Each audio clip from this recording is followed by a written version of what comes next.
Àwọn afurasí tí ọwọ́ tẹ̀ lórí ìṣekúpani ìlú Ọ̀wọ̀ sọ pé àwọn kò jẹ̀bi. Àwọn afurasí márùn-ún tí ọwọ́ tẹ̀ lórí ìṣekúpani tó wáyé ní St. Francis Catholic Church Ọ̀wọ̀ nípínlẹ̀ Ondo ti sọ pé àwọn kò jẹ̀bi ẹ̀sùn 9 tí wọ́n fi kàn wọ́n. Tẹ́ ò bá gbàgbé, ọjọ́ 5 oṣù kẹfà ọdún 2022 ni àwọn agbébọn ya wọ ṣọ́ọ̀ṣì ọ̀hún lásìkò tí wọ́n ṣẹ̀sìn lọ́wọ́, wọ́n sì ju àdó olóró eléyìí tó pa tó èèyàn 40 tí ọ̀pọ̀lọpọ̀ sì fara pa.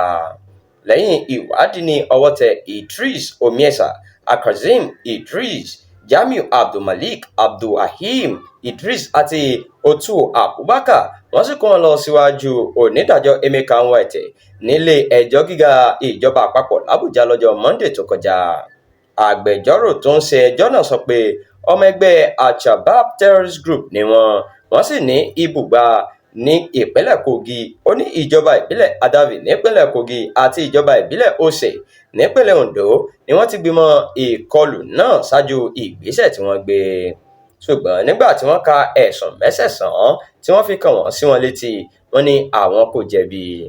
Adájọ́ Nwite ti sún ẹjọ́ náà síwájú di ọjọ́ 19 oṣù kẹjọ ọdún yìí tí ìgbẹ́jọ́ yóò bẹ̀rẹ̀. Ó sì pàṣẹ pé kí wọ́n fi àwọn afurasí márùn-ún pamọ́ sọ́dọ̀ àwọn àjọ ọ̀tẹlẹ̀múyẹ́ títí di ìgbà náà.